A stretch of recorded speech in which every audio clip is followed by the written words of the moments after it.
पुत्र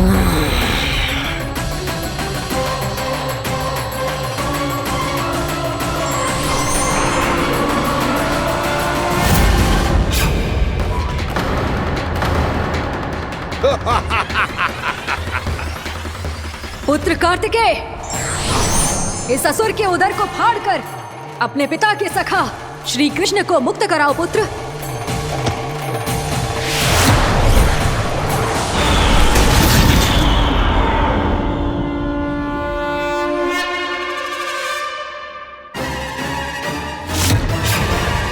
मैंने कहा था तुम में से कोई भी मेरा बाल भी बांका नहीं कर पाएगा।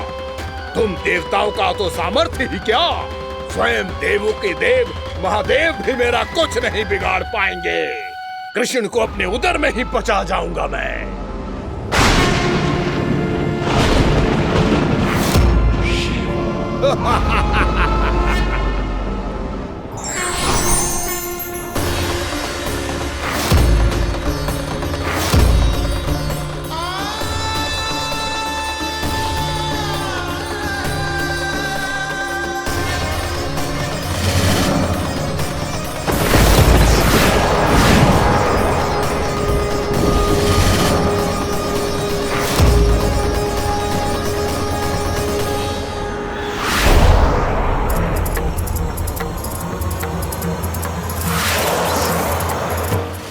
शिव शंकर का त्रिशूल है। एक ही बार में इस असुर का प्राण ले लेगा ये। हाँ, महादेव का त्रिशूल।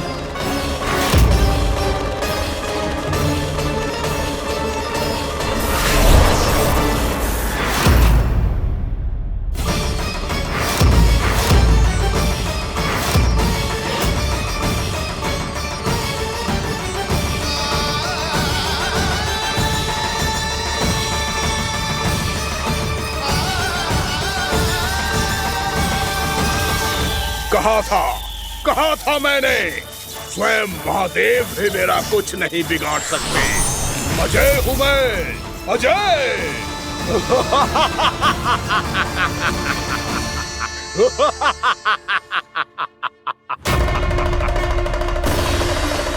प्रभु, आपके त्रिशूल की महिमा तो अपरंपार है, तो फिर ये ठहर क्यों गया?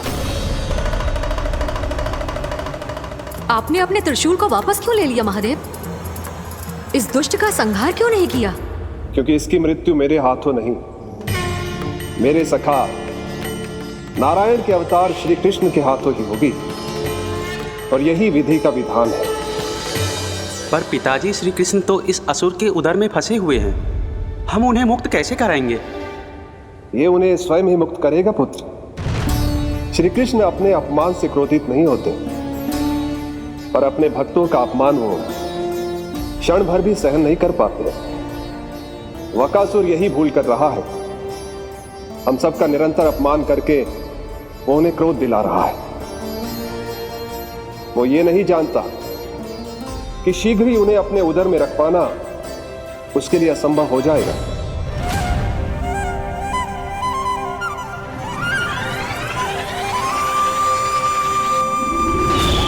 क्या हुआ महादेव, पराजित होकर भी मुस्कुरा रहे हैं?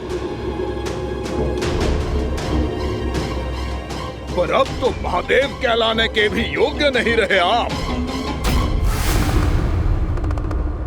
असफल देवताओं की इस अयोग्य सेना को लेकर चले जाइए यहाँ से। ना ये मेरा सामना कर सकते हैं और ना ही आप। मेरी शक्ति के सामने आप अक्षम हैं महादेव।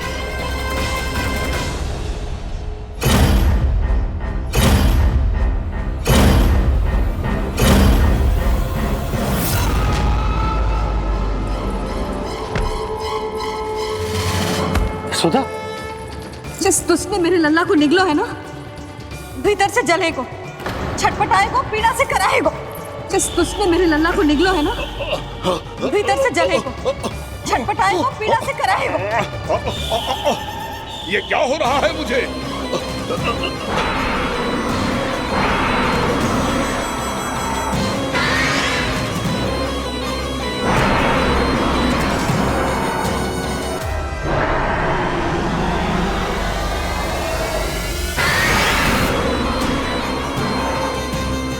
मुझे ऐसा क्यों लग रहा है जैसे भीतर से जल रहा हूं मैं। ये क्या हो रहा है मुझे?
हे प्रभु, मैंने ऐसे कौन से कुकर्म किए थे कि मुझे ऐसी मृत्यु प्राप्त हुई? और ऐसे कौन से सुकर्म किए थे कि आपके हाथों से मुझे मोक्ष प्राप्त हुआ है प्रभु? में स्मरण करो, हे गिरीश की पुत्र वक्कासुर। स्मरण करो, कैसे अपने पिता की तरह अभिमान से भरे हुए थे तुम। स्मरण करो, कैसे हमें पराजित करने के लिए पूरी सृष्टि को संकट में डाल दिया था तुमने और हमें विवश होकर पराजय स्वीकार करनी पड़ी थी। स्मरण करो, कैसे तुमने देवराज इंद्र का छत्र चुरा लिया था। पर यह सब भी पर्याप्त नहीं था वक्कासुर। तुम्हारे पापों का घड़ा तब भरा था जब तुमने देवी गंगा के जल में साधना करते हुए जजाली मुनि की तपस्या में व्यवधान डाला था।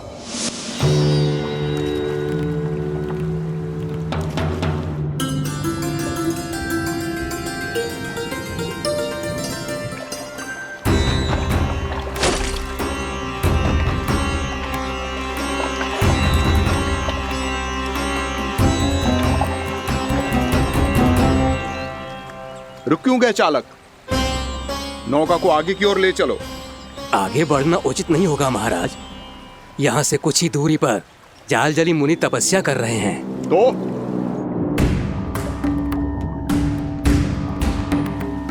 मेरे मत्स्य आखेट के क्षेत्र में इसने तपस्या करने की भूल की है। मेरे ही राज्य में मेरा कोई क्षेत्र मेरे लिए वर्जित हो, यह मुझे स्वीकार नहीं है। आपने पर्याप्त मत्स्य आखेट कर लिया है महाराज। यदि तुम इन मछलियों का आहार नहीं बनना चाहते हो, चुपचाप मेरी आज्ञा मानो। क्षमा, क्षमा महाराज।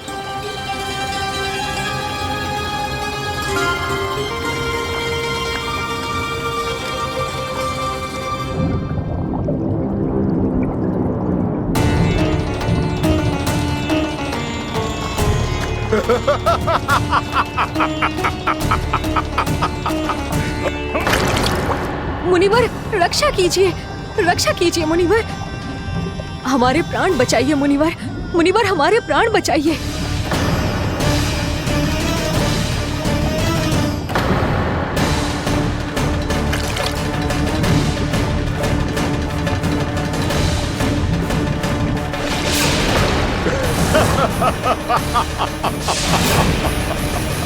ठहर जाओ असुरराज। इन मछलियों को हानि ना पहुंचाओ।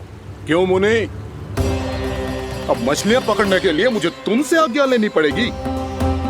तुमने तपस्या करने से पहले किससे आज्ञा ली थी? मां गंगा से, इस जल में रहने वाली सभी मछलियों से। इस उपकार के बदले इन सभी मछलियों को रक्षा करने का वचन दिया था। इसीलिए असुरराज, मैं शांति से कह रहा हूं, इस स्थान को अशुद्ध ना करो। चुपचाप यहां से चले जाओ, नहीं तो इसका परिणाम अच्छा नहीं होगा।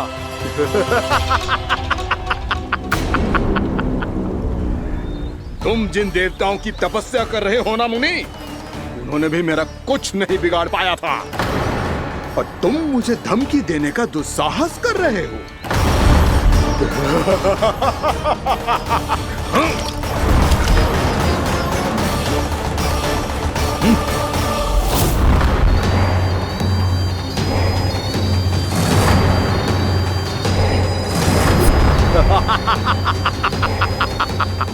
मूर्ख, विचारों से तो तू राक्षस है ही, और स्वभाव से उस बगुले की तरह है जो भूख ना होने पर भी उन निर्दोष मछलियों को आहार बनाता रहता है।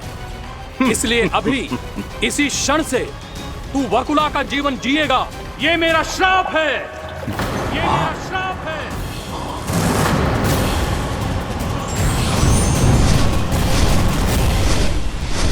श्राप पाने के बाद तुम्हें आभास हुआ कि तुमने कितना बड़ा अपराध किया था, और तब तुम जजाली मुनि से क्षमा याचना करने लगे। तुम्हारे अपराध बोध को जानकर मुनि श्रेष्ठ शांत हुए और उन्होंने तुम्हें वरदान दिया। श्राप से मुक्ति का एक ही मार्ग होता है असुर, पश्चाताप। तुम्हें अपने भूल का पश्चाताप है, इसीलिए मैं तुम्हें वरदान देता हूं। तुम्हें मेरे श्राप से मुक्ति अवश्य मिलेगी। स्वयं प्रभु श्री नारायण के अवतार इस बगुले के देह के बंधन से तुम्हें मुक्त करेंगे।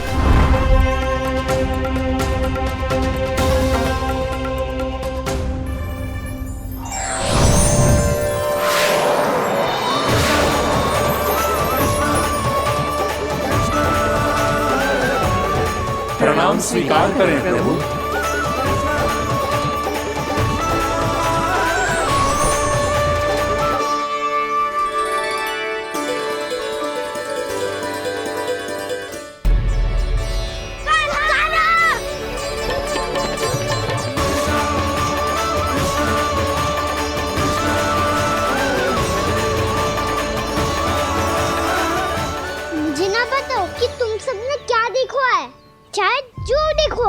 बस मैया से कछु मत ही बताना। कान्हा!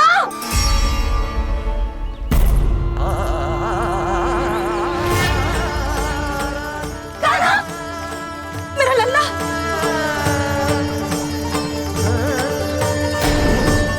भानु बता रहा था तुझे कोई असुर पंछी निकल गया था।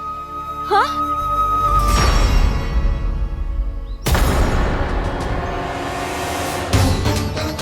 हे नारायण, ये क्या है?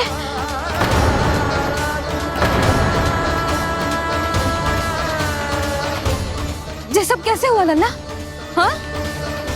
कोई बताएगा मुझे ये क्या है?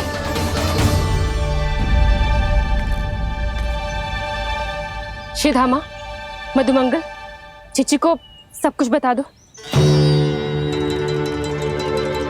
ये असुर पक्षी मुझे निगलने वाला था रानी भाभी, तभी अंतिम क्षण में कान्हा ने आके मुझे बचा लियो।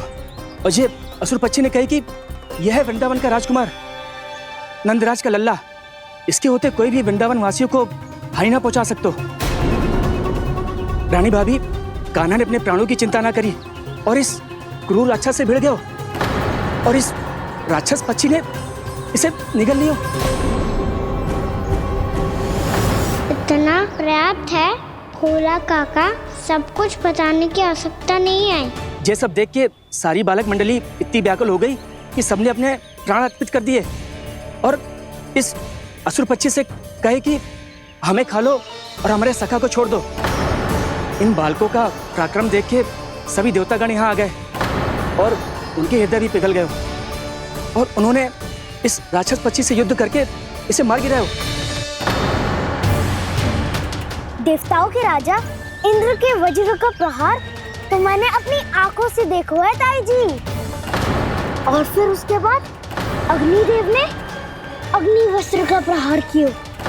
जय ना काकी, वरुण देव, कार्तिकेय, यमदेव सबने मिलके युद्ध किया इस राक्षस से। कहा था अभी मत बोलना। अरे सब मिलके फंसा दोगे मुझे। जय माँ भद्रकाली, हमारे शिव शंकर भी आए थे छोटी माँ। जाओ आप भी। बाबा साईता। मुझे लगता है कि ये कान्हा भी इन्हीं देवताओं में से एक है। संभव तो है जीजी। स्मरण है पूतना और तृणावर्त के आक्रमण के समय भी ऐसा ही हुआ था। सभी राक्षस मारे गए थे पर अपने कान्हा को एक खरोच तक न आई थी। हाँ जीजी, मुझे लगता था कि श्री नारायण की विशेष कृपा है हमारे कान्हा पे, पर अब तो देख के लग रहा है कि हमारा कान्हा ही स्वयं श्री नारायण है। या फिर उनका अवतार है ये। अरे बस करो तुम सब, ऐसा कछु ना है। अरे जितनी बात सुनी है उससे तो यही लग रहा है कि कान्हा देवताओं और असुरों की युद्ध के बीच में फंस गया था। उसका इस सब से कोई लेना देना ना है। तो फिर इसके तन पे एक भी खरोच क्यों ना आया नंदराज? हाँ,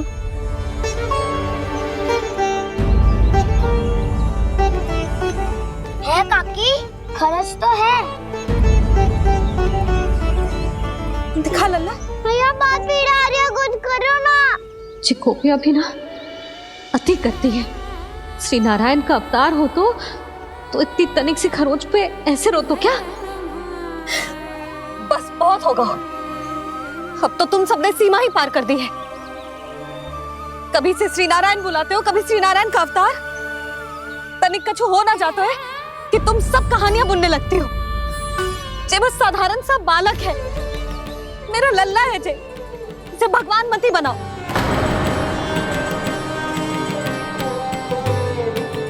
और तू, क्या आवश्यकता थी तुझे यहाँ आने की? हाँ, वो भी मुझे बिना बताए। मेरे से छल करके आयो है तू। अब तू घर चल, ऐसा दंड दूंगी ना कि मैया बहुत पीड़ा हो रही है। मैया बहुत पीड़ा हो रही है मैया। हाँ नन्ना, तू घर चल, मैं तुझे औषधि लगा दूंगी। हल्दी का लेप लगाऊंगी ना, झट से ठीक हो जाएगा। चल चल।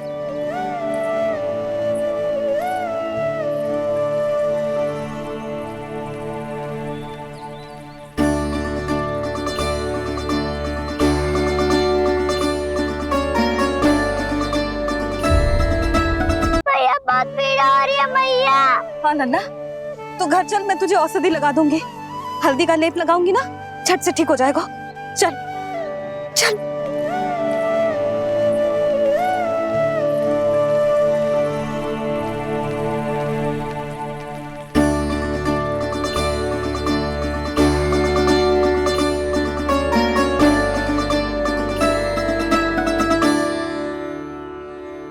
बस लल्ला बस, रो मत। चल चल चल, आजा।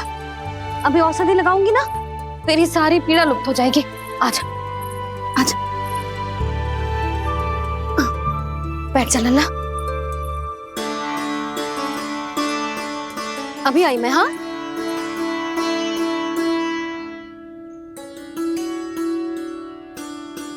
मैया। अरे तू अभी तक रो रो है? क्या कह रही थी सारी गोपियां? बता। के मेरा लल्ला श्री नारायण का अवतार है, दिव्य है, भगवान है। और जब भगवान इतनी छोटी सी चोट पे रोते हैं क्या? इतनी तो लगी भी ना है तुझे जितना तो तू आ ऊ कर रहा है।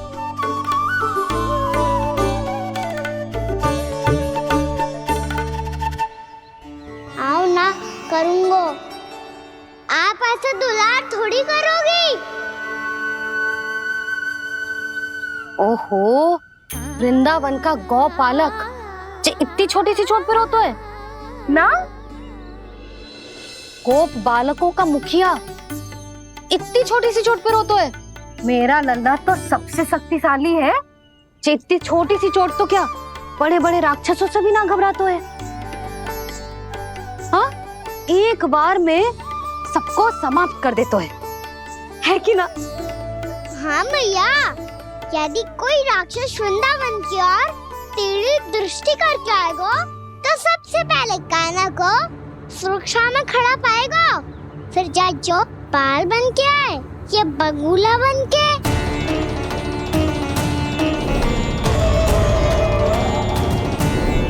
ना लल्ला, सोचो भी मती। वृंदावन की सुरक्षा करना तेरा दायित्व ना है।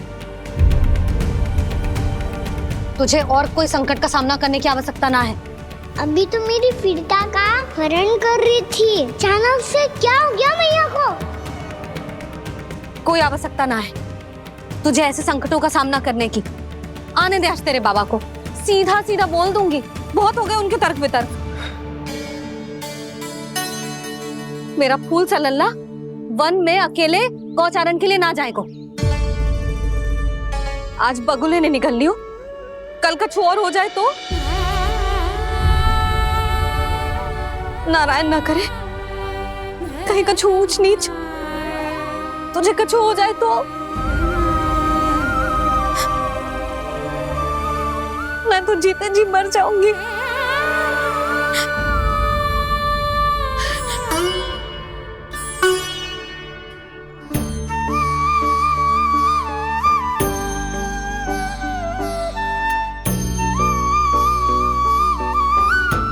वीर लल्ला की वीर मैया इतनी सी बात तो रोती है क्या? क्या करूं कान्हा, तुझे ऐसे बार बार संकट के मुंह में जाते हुए ना देख सकती मैं। तो फिर मैया मैं वचन देता हूँ, आज के बाद मैं गौचारण के लिए तभी जाऊंगा जब आप आज्ञा दोगी। पक्का? छल ना करेगा ना मेरे साथ? मैंने कब छल करो मैया? अच्छा ठीक है, ना करूँ छल। यदि आपसे पूछे बिना बाहर निकलो तो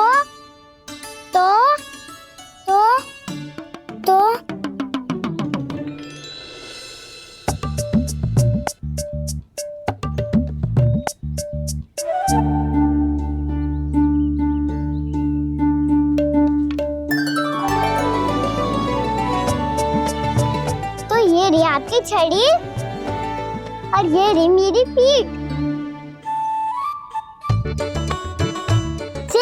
देना था पर तोड़। ठीक है, जब तूने अपना दंड निर्धारित कर ही लियो है तो सोच ले, अब अगर तूने मेरी बात ना मानी तो तोड़ तोड़ छड़ी पड़ेगी। समझ आई?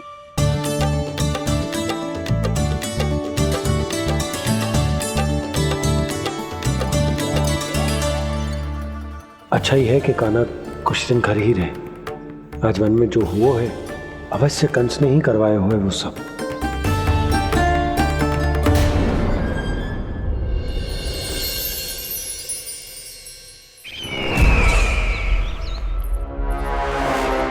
आपका ये धनुष तो सबसे अधिक शक्तिशाली था महाराज, ये कैसे टूट गया? कहीं ये बकासुर की पराजय का संकेत तो?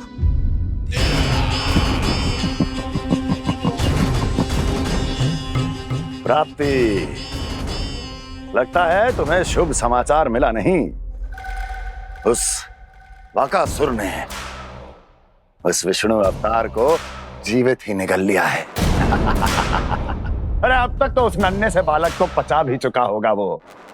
उसके तन में रक्त बनकर वो विष्णु अवतार और उसकी शक्तियां दौड़ रही होंगी। क्षमा कीजिए महाराज। क्षमा कीजिए, इस अशुभ से मुख से शुभ समाचार आने दो। माथे के बल को ढीला करो, चेहरे पर मुस्कान लाओ और कहो, महाराज, वृंदावन में मातम फैल चुका है। मैं ऐसा ही करता महाराज, यदि सूचना सत्य होती तो।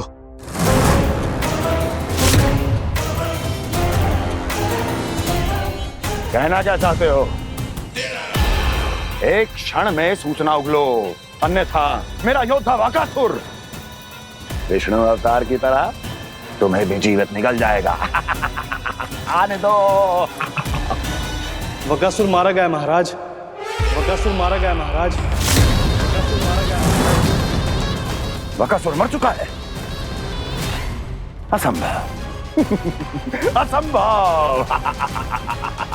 बकासुर ने उस बालक को निगल तो लिया था, पर उसकी सुरक्षा करने के लिए सभी देवता वहां प्रकट हो गए, पर फिर भी कोई बकासुर का सामना नहीं कर पाया। और फिर क्या हुआ? वो बालक स्वयं ही बकासुर के उदर से बाहर आ गया और उसकी चोंच तोड़कर उसकी हत्या कर दी।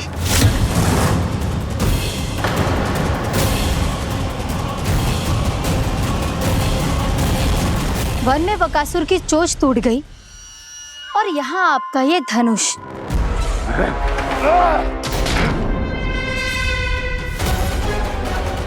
केवल नहीं टूटा तो आपका ये भ्रम महाराज। क्षमा कीजिएगा महाराज, आपका भ्रम टूटना आवश्यक है।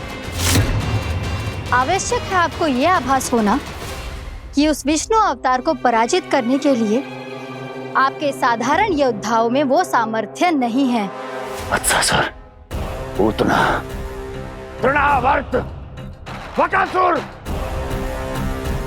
ये सब साधारण नहीं थे प्राप्ति, साधारण नहीं थे।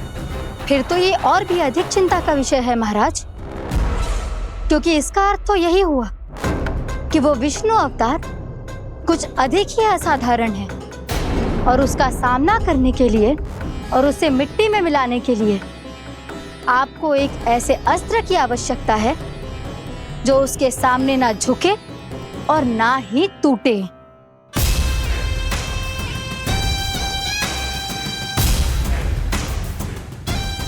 तो फिर मैं ऐसा ही असत्र ढूंढूंगा, चाहे आकाश पाताल एक क्यों ना करना पड़े मुझे, 10 दिशाएं 14 भुवन क्यों ना नापने पड़े मुझे, मैं उस असतर को अवश्य ढूंढ निकालूंगा जो उस विष्णु अवतार के प्राणों की डोरी इस धनुष की तरह तोड़ सके।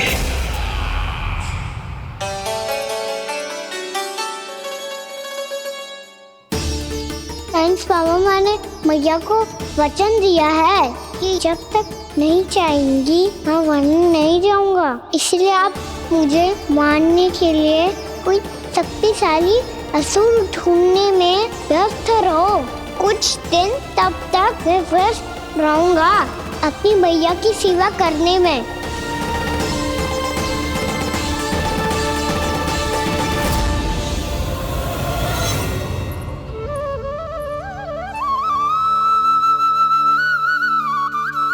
लो मैया, तुलसी जी को चढ़ाने के लिए जल।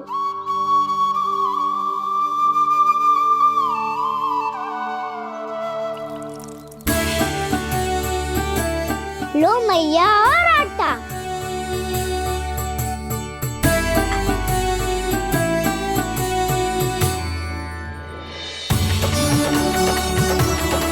लो मैया, बेलन।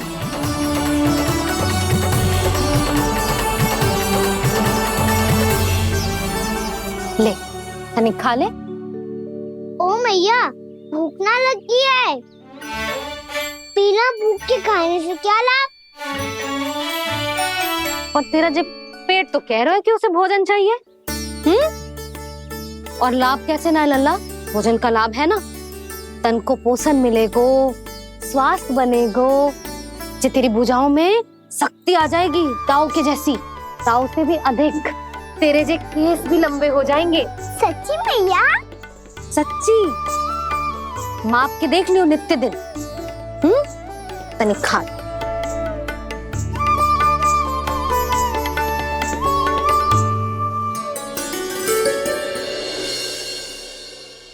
मान के मैया का कहना, छक के भोजन खाते हैं, नित्य मापते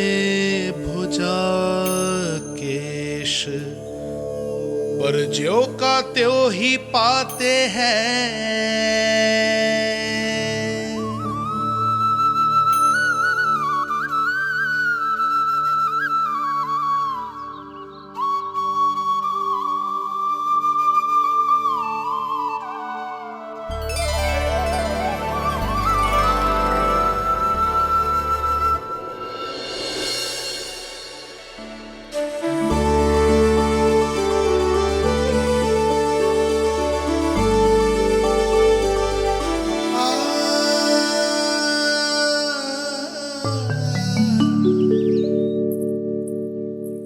ले लल्ला, फल खा ले।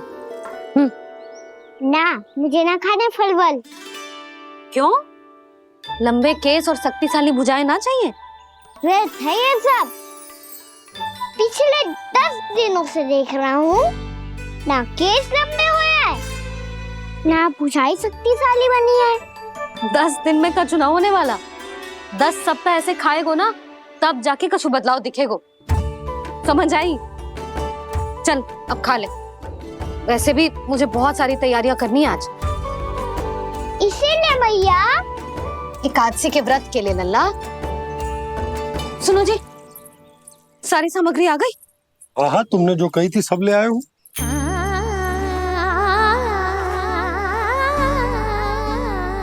इसमें नारियल तो है ही ना, उसके बिना मैं एकादशी की पूजा कैसे करूंगी? यशोदा, मैंने भोला से कह दिया, वो लेकर आते ही होगा। घबराओ मत। कैसे ना घबराओ जी, आपको पता है ना एकादशी का व्रत मेरे लिए कितना महत्वपूर्ण है। पतो है। अरे इसमें तो दिए भी ना है। दिए ना है? अब मैं अभी लेकर आता हूँ। आप रहने दो, मैं ही लेके आती हूँ।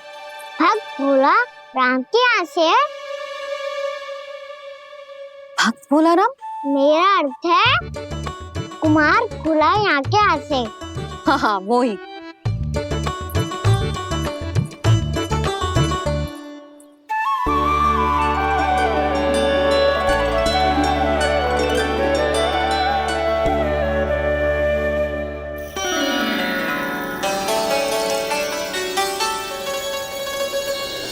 श्री हरि, श्री हरि, मेरे श्री हरि।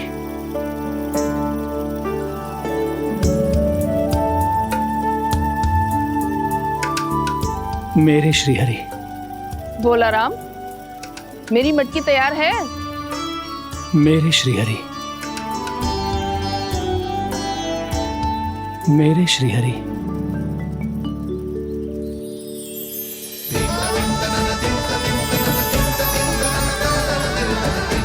भोला राम,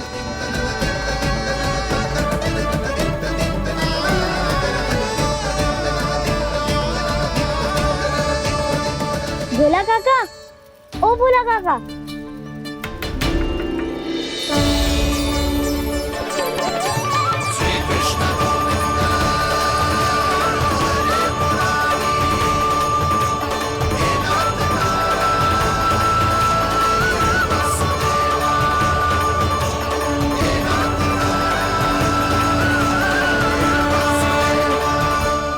अरे श्री हरि प्रसन्न हो गए। मेरे श्री हरि आ गए, मेरे भगवान आ गए। मेरे श्री हरि आ गए, मेरे भगवान आ गए। मेरे श्री हरि आ गए, मेरे भगवान आ गए। मेरे श्री हरि आ गए, मेरे भगवान आ गए। मेरे भगवान आ गए, मेरे घर मेरे भगवान आ गए।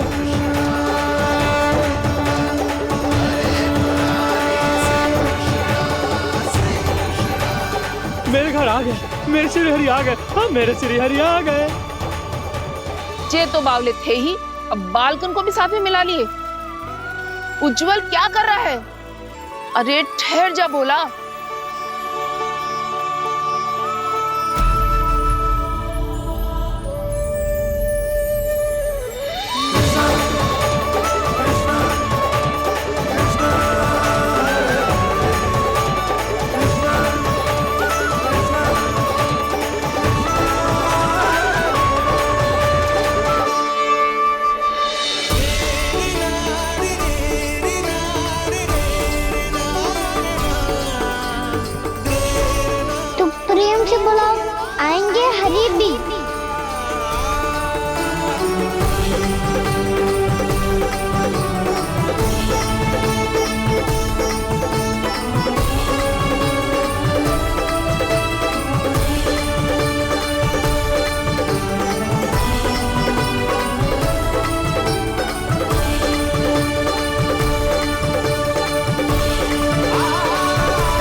क्या वो गाना? किसकी धुन में झूम रहा तू? निर्मल निशा भक्ति की धुन में।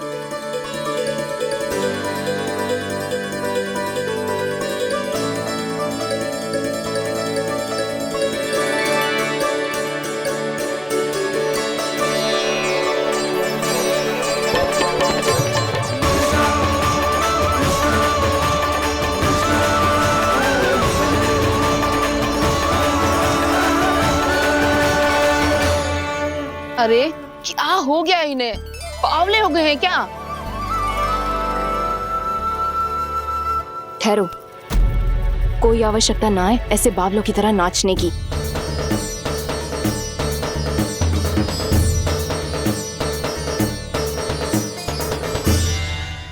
जे बावले ना है मौसी, भक्ति में रम गए हैं। बस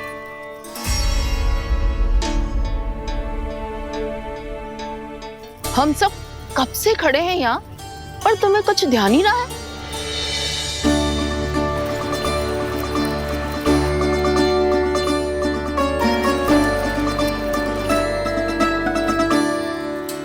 नाच गाने में ऐसे मगन हुए कि हमें देखा भी ना। मुझे नाचते हुए देख मेरे श्री हरि को इतना आनंद आ रहा था कि मैं अपने आप को रोक नहीं सका। और वैसे भी मेरे जन्म का एकमात्र उद्देश्य है श्री हरि की सेवा करना, श्री हरि को प्रसन्न करना। तुम बावले हो भोलाराम, या हमें बावला बना रहे हो? श्री हरि और तुम्हें देख रहे हैं? हाँ, अभी वो यहीं थे, देख रहे थे। भोला काका, आपने भी ना अति कर दी। अब हमें भी बताओ तनी, कहाँ थे श्री हरि?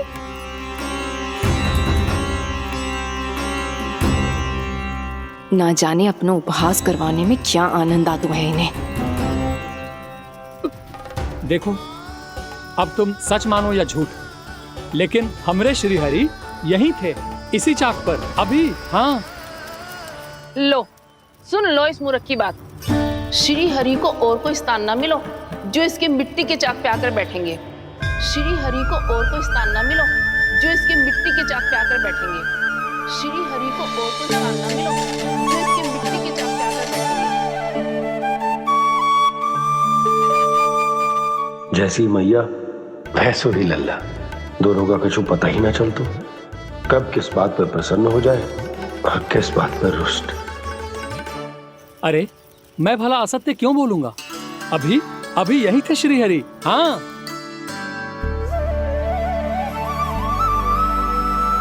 हाँ, जैसे श्री हरि को तो कोई कार्य है ही ना।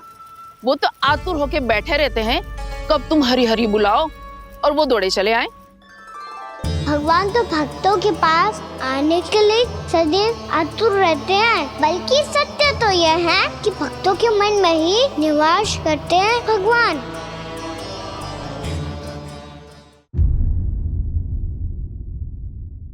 अरे मैं भला असत्य क्यों बोलूंगा? अभी अभी यही थे श्री हरि। हाँ,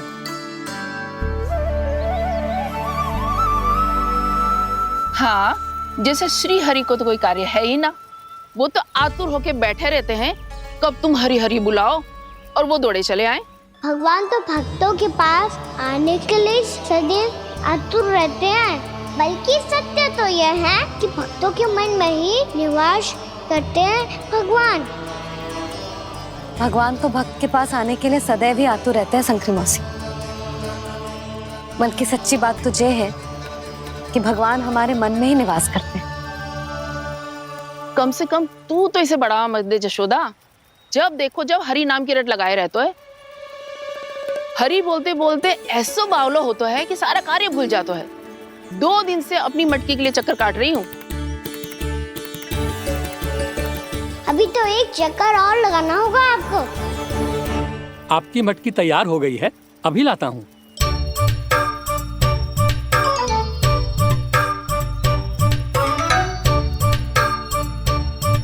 लो जी मटकी।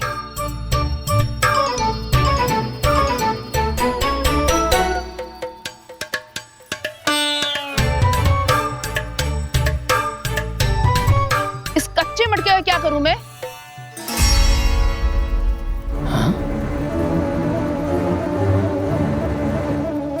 पर इसे तो मैंने भट्टी में पकाया था। अब तू ही देख ले कितना ध्यान रहता है इस कार्य पे। और कह तो है कि श्री हरि आते हैं इससे मिलने। हाँ आते हैं और आगे भी आएंगे हमारे श्री हरि हमसे मिलने। और आके मोक्ष देंगे, है ना? मांगूंगा तो मोक्ष भी दे देंगे, मांगूंगा तो मोक्ष भी दे देंगे, मांगूंगा तो मोक्ष भी दे देंगे। अभी तो ये बता कि तू मुझे मेरी मटकी कब देगो? और मेरी मांग कब पूरी करोगे भोला राम जी? मेरो घड़ा मेरे दिए तो तैयार है ना कल एकादशी की पूजा और व्रत के लिए? एकादशी का व्रत? हाँ, एकादशी का व्रत। इसे करने से श्री हरि बहुत प्रसन्न होते हैं। अच्छा, फिर तो अभी लाया।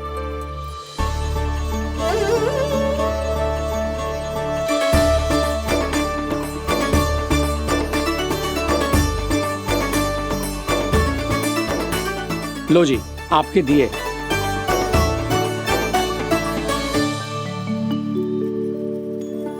और जो हमने मांगा है वो? बाकी सब शेष द्वादशी के दिन मिलेगा, क्योंकि कल मैं भी एकादशी का व्रत रखूंगा, क्योंकि कल मैं भी एकादशी का व्रत रखूंगा, क्योंकि कल मैं भी एकादशी का व्रत रखूंगा।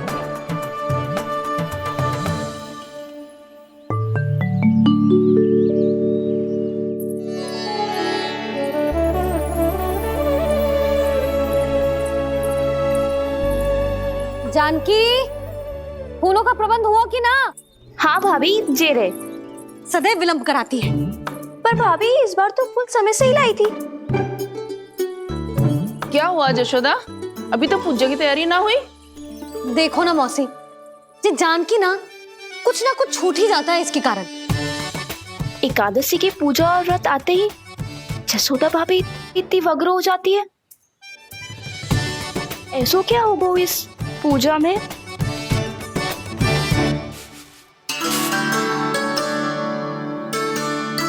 ये थाली में रोली चंदन रखने से, दिया जलाने से के होगो?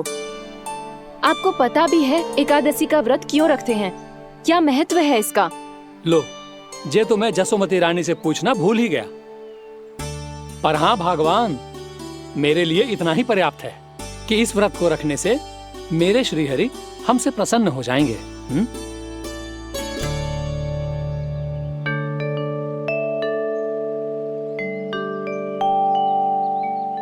नारायण ही जाने ऐसे कैसे पूजा करते हैं जे श्री हरि की एक मूर्ति तक ना है इनके पास।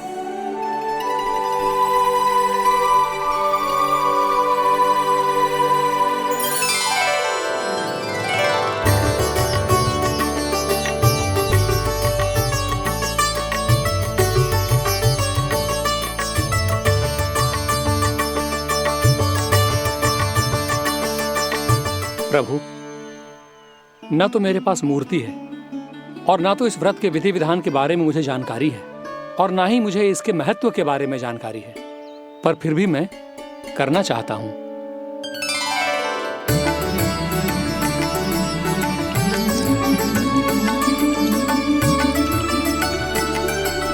इसीलिए मैं दृढ़ संकल्प लेता हूं, पूरी निष्ठा के साथ, श्रद्धा के साथ और पूरी आस्था के साथ मैं इस व्रत को संपन्न करूंगा।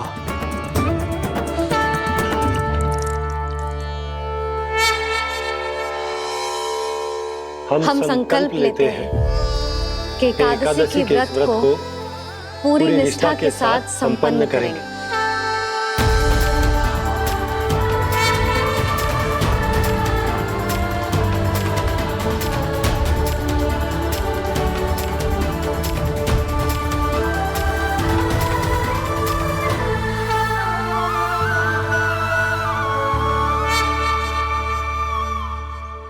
तुलसी जी के पत्ते तो हैं ही ना। श्री नारायण को तुलसी जी के पत्ते के बिना भोग ना चढ़तो है। जानकी, तुलसी के पत्ते कहाँ हैं? भाभी, मैं तो कब से यही पूछना चाह रही थी कि तुलसी के पत्ते लाऊं क्या, पर आप तो व्यस्त थी ना। तुझे कितनी बार समझाओ है ना, यदि तेरे कछु करने से किसी और की कोई हानि ना हो रही हो या किसी के अच्छे कार्य में सहायता हो रही हो तो मुझसे आज्ञा लेने की आवश्यकता ना है। समझ गई भाभी, आगे से जाना उनको।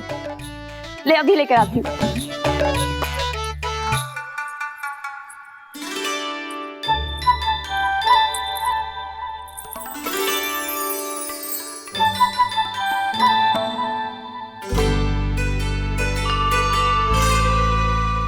ताऊ, आपने पहले ये व्रत करो है?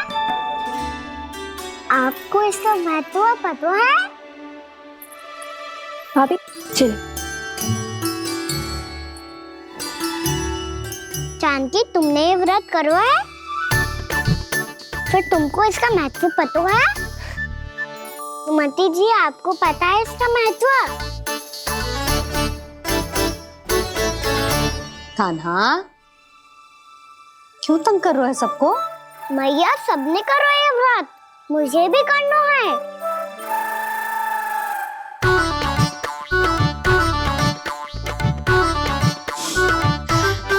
ये व्रत केवल बड़ों के लिए होती है लल्ला।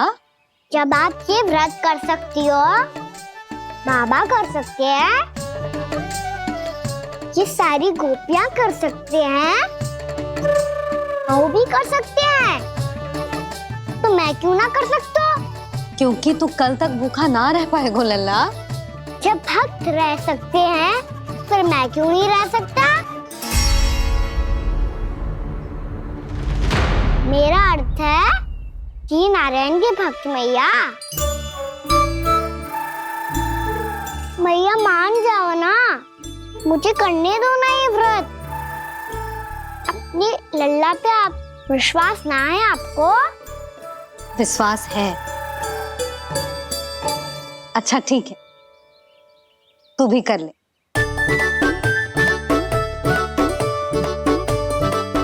पर मैया, व्रत की कथा तो सुनाओ, मैं तो अबध हूँ ना। मुझे कैसा पता चलेगा कि ये व्रत करते क्यों हैं?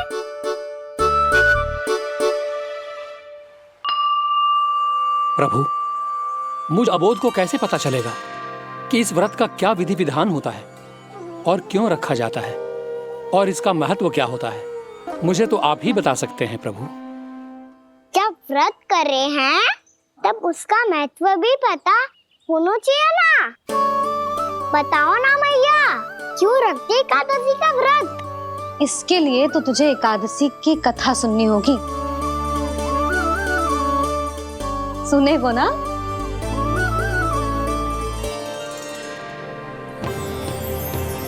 वसुदेव सुतं देवं कंसचाणूरमर्दनम् श्रीहरि, यशोदा परमानंदम् कृष्णं वन्दे जगद्गुरुम्। वाह प्रभु, अपने भक्तों को एकादशी व्रत का महत्व समझाने का अच्छा उपाय खोज निकाला है आपने।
अब सब जन एकादशी के व्रत की कथा ध्यान से सुनना, तभी जे व्रत पूरा माना जाएगा। समझो लल्ला।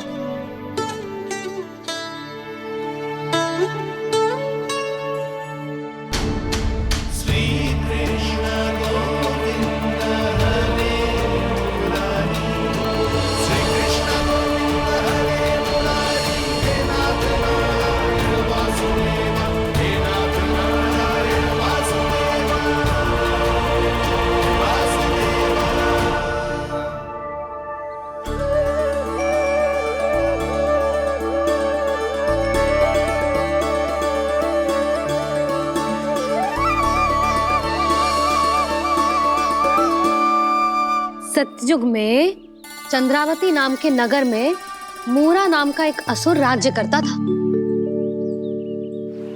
ओम ब्रह्मदेवाय नमः। ओम ब्रह्मदेवाय नमः। ओम ब्रह्मदेवाय नमः। ओम ब्रह्मदेवाय नमः।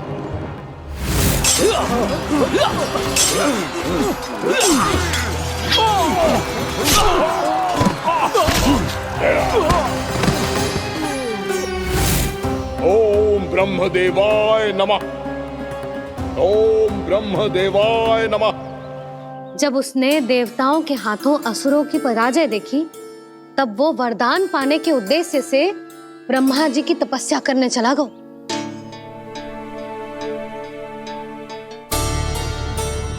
शीघ्र ही मूरा की तपस्या सफल हो गई और ब्रह्मदेव जी उससे प्रसन्न हो गए। ओम ब्रह्मदेवाय नमः। ओम ब्रह्मदेवाय नमः। ओम ब्रह्मदेवाय नमः। ओम ब्रह्मदेवाय नमः। ओम ब्रह्मदेवाय नमः। ओम ब्रह्मदेवाय नमः। ओम ब्रह्मदेवाय नमः। ओम ब्रह्मदेवाय नमः। ओम ब्रह्मदेवाय नमः। मूरा, प्रणाम ब्रह्मदेव। तुम्हारी तपस्या सफल हुई। बोलो, तुम्हें क्या वर चाहिए? सृष्टि के रचयिता ब्रह्मदेव, कृपया मुझे ऐसा वरदान दीजिए जिसकी सहायता से मैं त्रिलोकी विजयी बन जाऊं और कोई देवता मुझे पराजित ना कर सके। यहाँ तक कि देवताओं के रक्षक, सृष्टि के संचालक भगवान श्री विष्णु के लिए भी मैं अपराजय रहूं। तथास्तु, तथास्तु, तथास्तु। प्रणाम ब्रह्मदेव।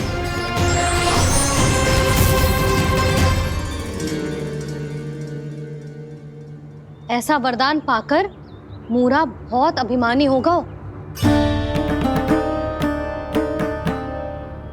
यक्षों, किन्नरों, यहाँ तक कि देवताओं को भी युद्ध के लिए ललकारने लगो, पर किसी ने भी उसकी ललकार को स्वीकार ना करो, क्योंकि सभी उसकी शक्ति से बहुत भयभीत थे और उसके सामने युद्ध किए बिना ही अपनी पराजय स्वीकार करने लगे। और फिर दंभ में आके उसने स्वर्ग लोक पर भी आक्रमण कर दिया और देवराज इंद्र तक को चुनौती दे डाली।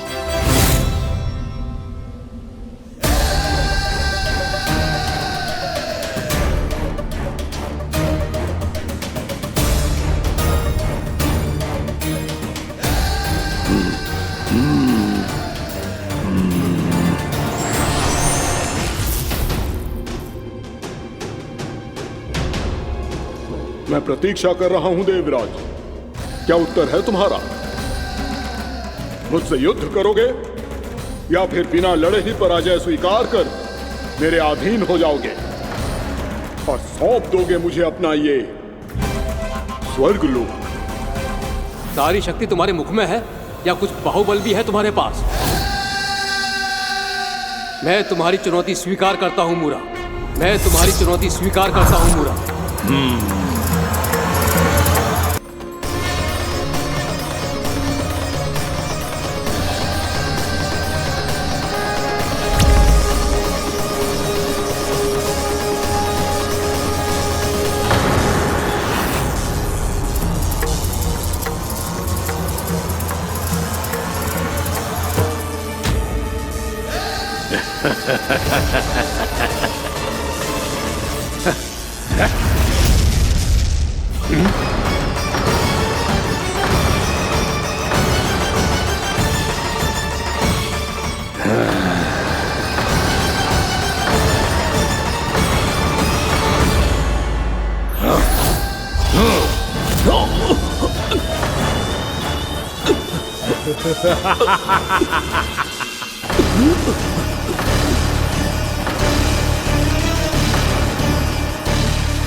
खैरिए देवगण, असुरराज मुरा को ब्रह्मदेव का आशीर्वाद प्राप्त है। आप में से कोई भी इन्हें पराजित नहीं कर पाएगा।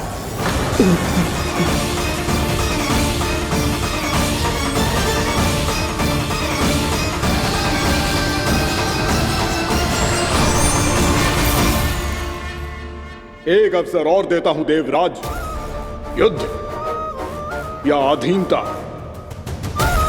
क्या उत्तर है तुम्हारा देवराज?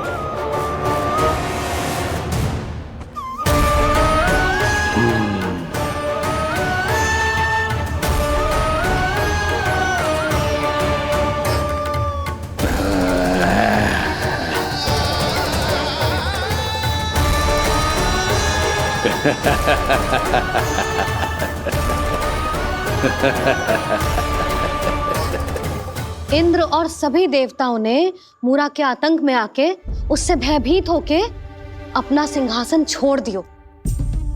अब मूरा स्वर्ग का अधिपति बन गयो और शीघ्र ही उसने अन्य सभी असुरों को स्वर्ग में निवास करने के लिए आमंत्रित कर दियो।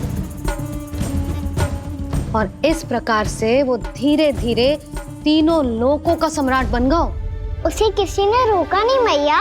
ना लल्ला, इतना साहस किसी में था ही ना। और फिर जे निश्चित करने के लिए कि भविष्य में किसी और असुर की मृत्यु ना हो, वो यमराज पे भी विजय प्राप्त करने के लिए यमलोक की ओर प्रस्थान कर दियो।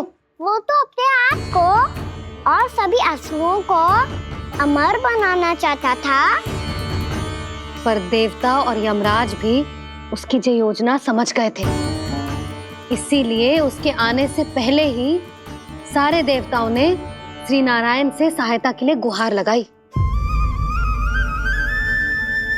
अब केवल आप ही कुछ कर सकते हैं प्रभु। अभी तो मूरा केवल त्रिलोक का स्वामी है, और यदि उसने यमलोक भी जीत लिया तो वो जीवन को ही नियंत्रित नहीं करेगा प्रभु, वो मृत्यु का भी स्वामी हो जाएगा। ऐसे में पहले सृष्टि का संतुलन तो नष्ट होगा प्रभु, और फिर स्वयं सृष्टि ही नष्ट हो जाएगी। ऐसा नहीं होगा यमदेव, नियति ऐसा होने ही नहीं देगी। विधि रचेगी खेल और मैं बनूंगा माध्यम। असुर राज मुरा का सामना मैं करूंगा। बस आप मुझे चुनौती देने के लिए उसे तैयार कर लीजिए, चाहे उसके लिए आपको साम दाम दंड भेद कोई भी उपाय क्यों ना अपनाना पड़े।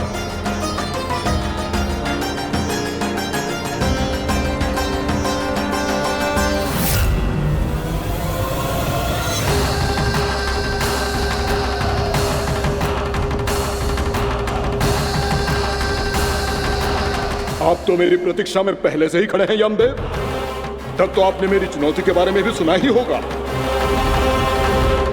कहिए, क्या उत्तर है आपका? मेरा स्वागत करके अपना राज्य त्यागेंगे या मेरा सामना करके अपने प्राण? असुर राज मुरा का सामना मैं करूंगा। बस आप मुझे चुनौती देने के लिए उसे तैयार कर लीजिए, चाहे उसके लिए आपको साम दाम दंड भेद कोई भी उपाय क्यों ना अपनाना पड़े।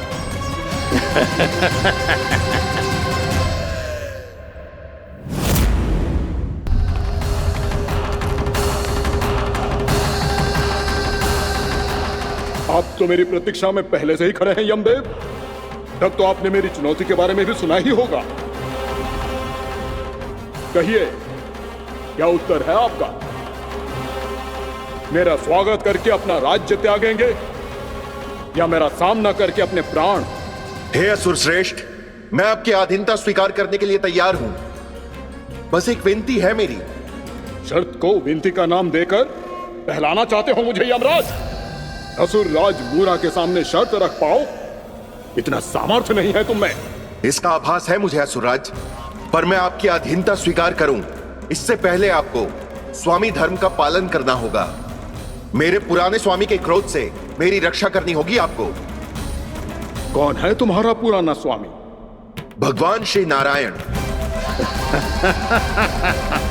और छोटी माँ, मूरासुर को तो श्री नारायण से भी रक्षा का वरदान प्राप्त था ना?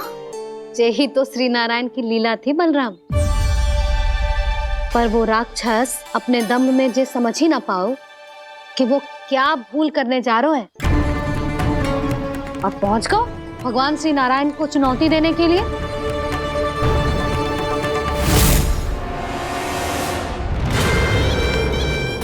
वहीं ठहर जाओ असुर राजमुरा।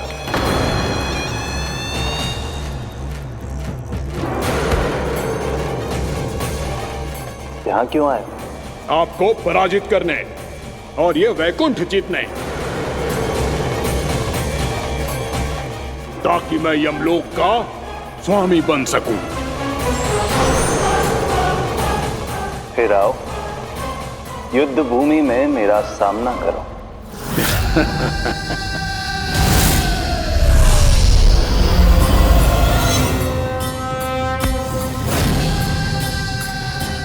ये नहीं जानते कि इनसे ना हारने का वरदान तो मैं पहले ही प्राप्त कर चुका हूं, इसलिए युद्ध ठीक से आरंभ हो पाए उससे पहले ही इन्हें जीत लूंगा मैं।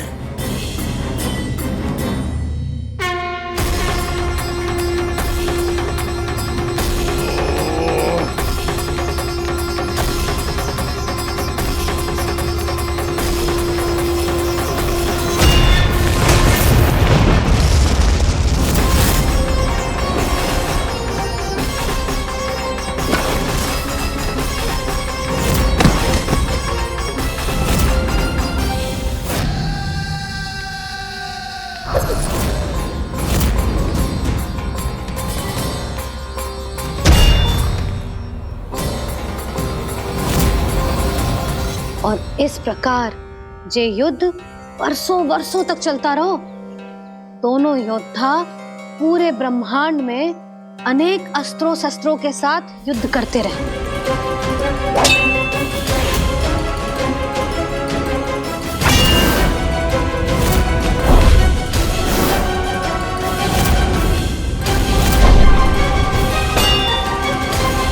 फिर क्या हुआ मैया?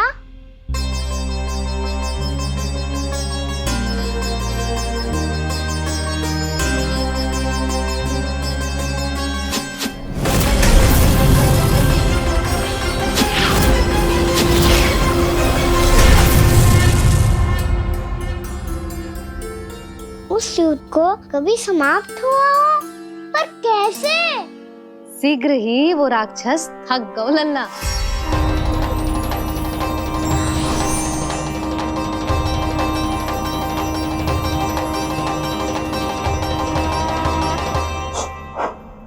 खड़े खड़े देख क्या रहे हैं नारायण? आक्रमण कीजिए, वध कर दीजिए मेरा।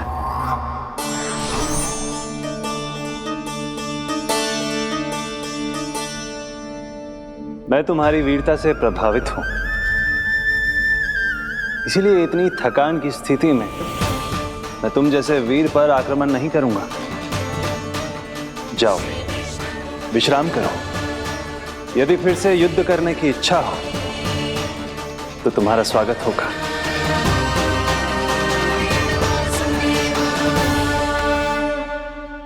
जे कह के श्री नारायण बद्री का आश्रम चले गए और वहां हिमवत नाम की एक कंदरा में ध्यान लगा के बैठ गए। उधर वो राक्षस विश्राम करने लगो। अनेकों दिन बीत गए और अब वो राक्षस मूरा फिर से स्वस्थ होके बलवान हो गया था। उसने अपनी सारी शक्ति फिर से प्राप्त कर ली थी। श्री नारायण ने उस पर दया करी थी, पर वो फिर से श्री नारायण को छलने को तैयार होगा।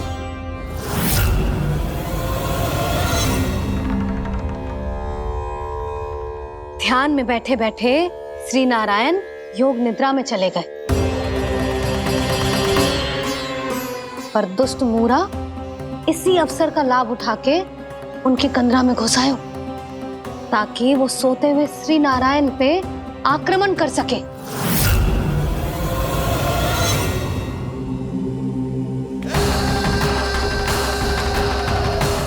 आज इस लंबे युद्ध को जीतकर अपने इस अंतिम शत्रु का भी अंत कर दूंगा मैं।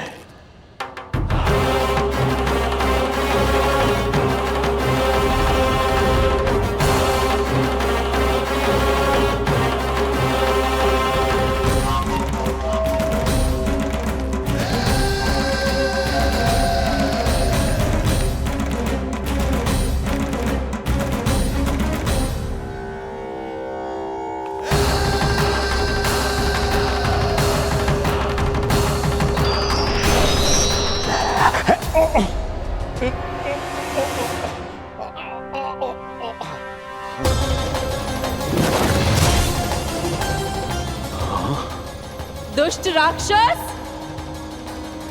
प्रभु ने तुझ पर दया की, तुझे संभलने का अवसर दिया। तू इन्हीं पर ही छल से वार करने चला है।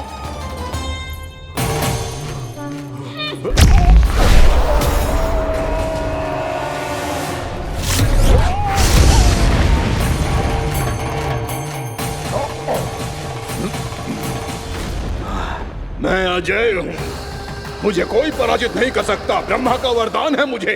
तूने नारायण से अपराजय होने का वरदान मांगा था मूर्ख, उनकी शक्ति से नहीं। ध्यान से देख, मैं तेरी मृत्यु हूँ, मृत्यु।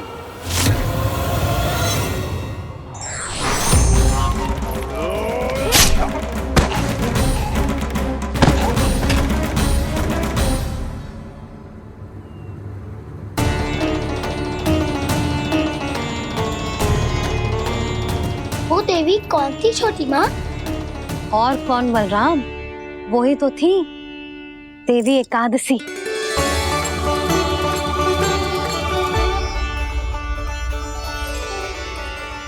मुझे क्षमा कीजिए प्रभु, आपकी आज्ञा के बिना ही युद्ध करके आपके शत्रु को मृत्यु के घाट उतार दिया। क्षमा नहीं, आपकी तो प्रशंसा होनी चाहिए देवी। असुर राज को मारकर आपने सभी देवताओं को मुक्त करवाया है। इस पापी के अहंकार से तीनों लोकों की रक्षा की है आपने। आप एकादशी की तिथि पर मेरी एकादश इंद्रियों से उत्पन्न हुई हैं। इसीलिए मेरे सभी भक्त आपको उत्पन्न एकादशी के नाम से जानेंगे। सभी तिथियों में आपका स्थान सर्वश्रेष्ठ होगा। जिस तरह आपने राक्षस के आक्रमण से मेरी रक्षा की है, उसी प्रकार एकादशी के दिन व्रत करके जो भी भक्त आपकी कथा सुनेगा, मैं स्वयं उसकी रक्षा करूंगा। जो आपकी पूजा करेगा उसे मेरी विशेष कृपा प्राप्त होगी और उसके साथ साथ उसे मिलेगा धन, सिद्धि और मोक्ष।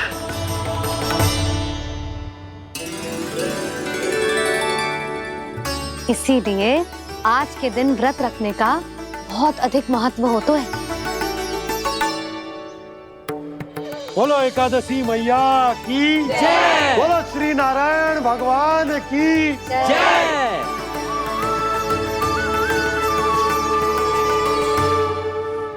प्रभु की कृपा से एकादशी का महत्व भी पता चल गो और मेरा व्रत भी सफल हो गो। अभी नहीं भूला राम, एकादशी का व्रत पूरी तरह तभी सफल होता है जब द्वादशी के दिन उसे पूरा किया जाता है।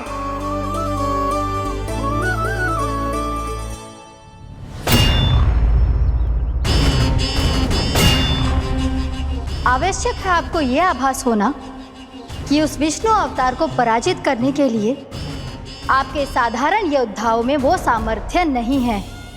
वो विष्णु अवतार कुछ अधिक ही असाधारण है।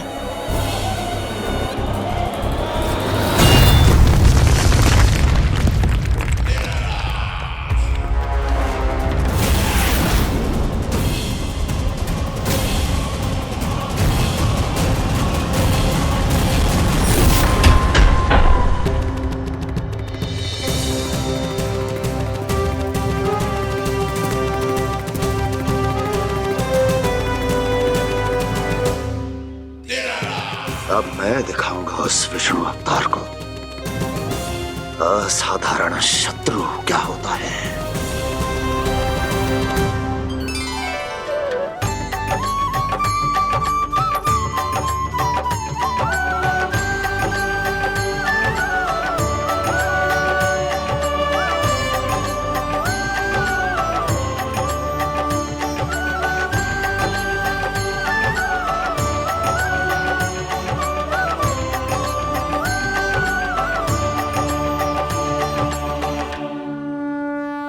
मामा अधीर हो रहे हैं, पर मैया ने मुझे अभी तक बाहर जाने की आज्ञा नहीं दी है। अभी उन्हें किसी और राक्षस को यहाँ भेजने से रोकने के लिए मुझे कुछ करना होगा।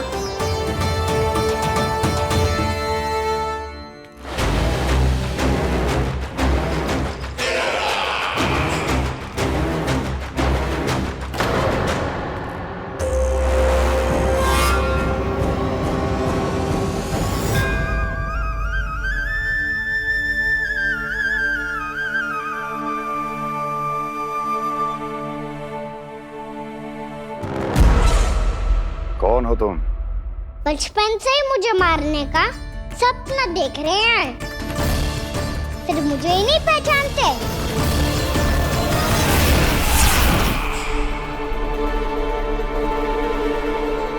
बचपन से विष्णु अवतार। कोई गाना बुलाता है तो कोई मुरलीधर पुकारता है,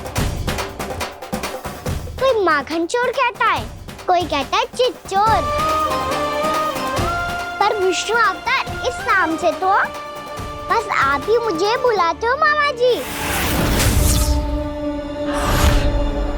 इतना साहस, ये तो यहाँ आ गया है।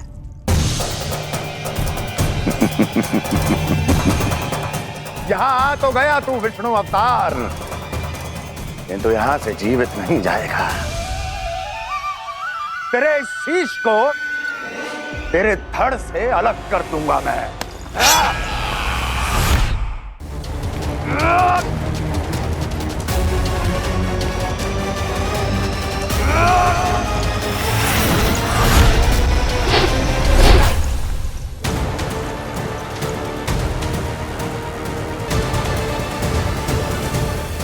कहाँ देख रहे हो मामा जी? मैं तैयार हूँ।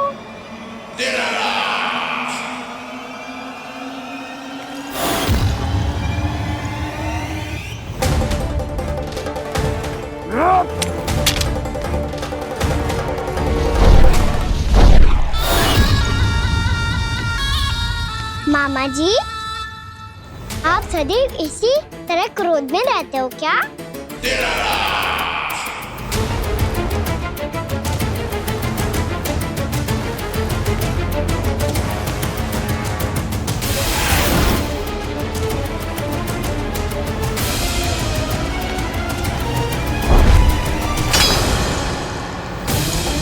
छोड़, छोड़ मेरी तलवार को। छोड़ो तो तब जब पकड़ा हूँ।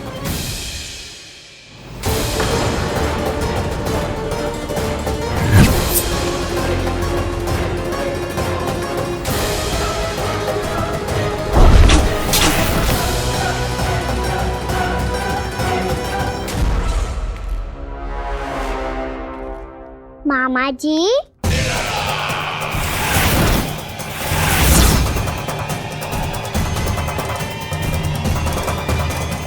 आप थक गए होंगे, थोड़ा विश्राम कर लो।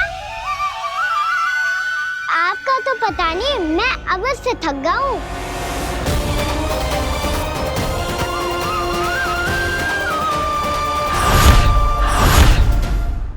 मेरे सिंहासन पर बैठने का तू साहस?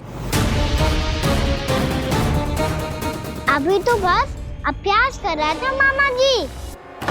भविष्य में मुझे तो बैठना है यहाँ। आपने बल प्रयोग करके से अपने पिताजी से छीना था, मैं आज से छीन लूंगा। जो छल और बल से लिया जाए वो अधिक समय तक टिकता नहीं है मामा जी।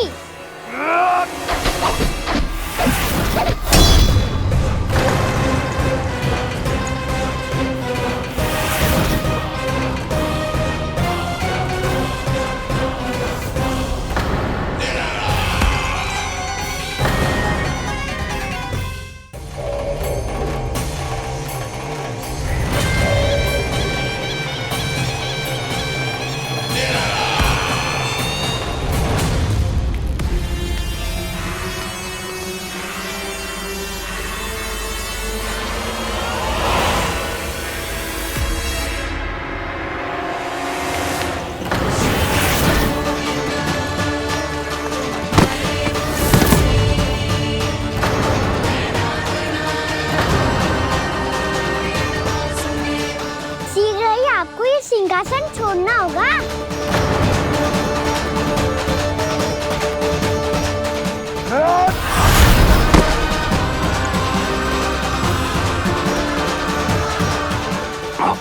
वो मेरा सिंहासन छीनना चाहता है। वो आ रहा है, वो आ रहा है। सैनिकों! दुर्जन, बंद कर दो सभी द्वार और झरोखे, सब के सब। इसकी हर संभावना पर इतना कड़ा पहरा बिठा दो कि ना तो कोई महल के भीतर आ सके, ना कोई बाहर जा सके। मुझे महल की चप्पे चप्पे की सूचना चाहिए। जाओ।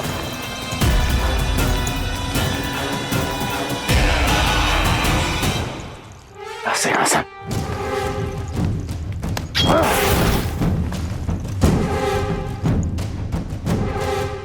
अब आ, दुष्ट मायावी, ए छलिया विष्णु अवतार, मैं कंस तेरी प्रतीक्षा कर रहा हूँ।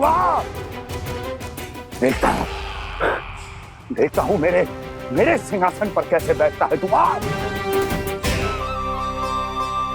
मुझे तो बस कुछ समय चाहिए था, वो मिल गया। अब करते रहिए आप प्रतीक्षा।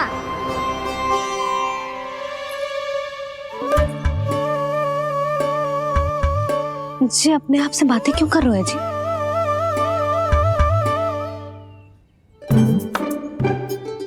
आप मुस्कुरा क्यों रहे हो? ना कचू ना। बताओ क्यों मुस्कुरा रहे हो? तुम ही पर गए हो जी। जब तुम व्रत करती हो तो तुम भी ऐसा ही करती हो। इसी प्रकार भूख अधिक लगने पर अपना ध्यान भटकाने के लिए स्वयं से ही बड़बड़ाती रहती। होगा। आपको तो बस मेरा उपहास उड़ाने के लिए बहाना चाहिए।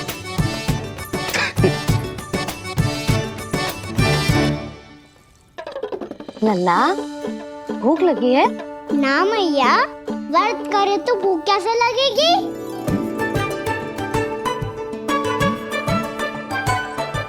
यदि लगी हो तो छोटे बालकों को थोड़ी बहुत भूल चूक क्षमा होती है। कछु ना तो फल तो तू खा ही सकते है। अब तो पूरे नियम और विधि विधान से व्रत तोड़ूंगा। कल द्वादशी के सुबह मुहूर्त के अनुसार। ठीक।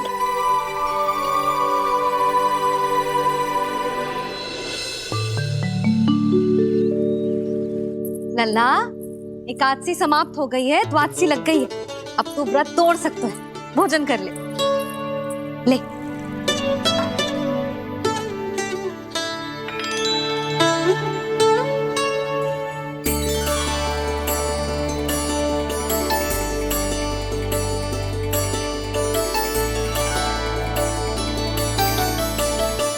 आज तो कार्य कर लीजिएगा।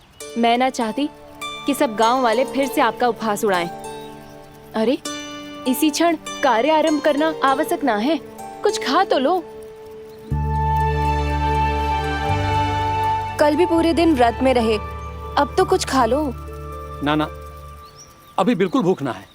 और हाँ भगवान, तुम्हें चिंता करने की आवश्यकता नहीं है।